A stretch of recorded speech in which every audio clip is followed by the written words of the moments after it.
40,000 કુટુંબોને ગુજરાતમાં 40,000 કુટુંબોને પ્રધાનમંત્રી આવાસ યોજના નિમિત્તે પાકા ઘર મળ્યા. પાકા ઘર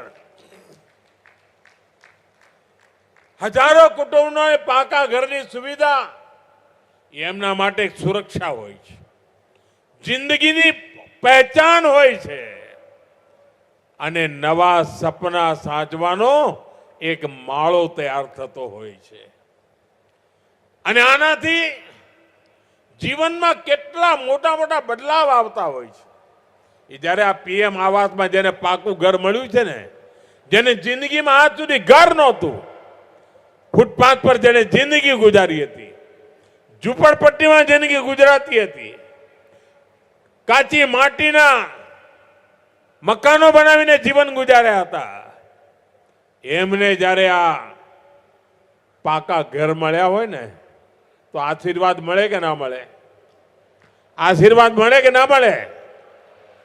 આશીર્વાદ મળે કે ના મળે? પુણ્ય મળે કે ના મળે? આ પુણ્ય કોના નસીબમાં જાય? આ પુણ્ય કોના નસીબમાં જાય? કોના નસીબમાં જાય? આજે 40,000 કરોડ લોકોને ઘર મળ્યા છે ને, એમના આશીર્વાદ, એના પુણ્યના અધિકારી તમે બધા છો, દેશના નાગરિકો છો. કારણ તમારા એક વોટની તાકાત જેણે મને આ સેવા કરવાનો અવસર આપ્યો અને અહીંયા 40,000 લોકોના પોતાના પાકા ઘર બની ગયા. આ પુણ્યના સાચા હકદાર તમે છો.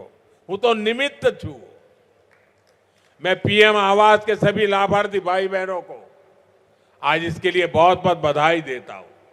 साथियों, आज आपके बीच आया हूं तो यहां का दशकों पुराना हाल भी याद आ रहा है. वो दिन कोई नहीं भूल सकता जब उत्तर गुजरात का नाम आते ही लोगों के मन में एक अलग ही तस्वीर बनती थी. सूखा, दुष्काळ, अकाळ, પાણીની અછત, 10 વર્ષમાં 7 વર્ષ દુકાળ પડે, પાણી ભરવા માટે 3-4 કિલોમીટર માટલા લઈને જવું પડે,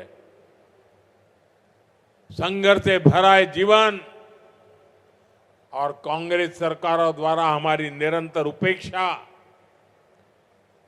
हमसे कौन भूल सकता है वो दिन?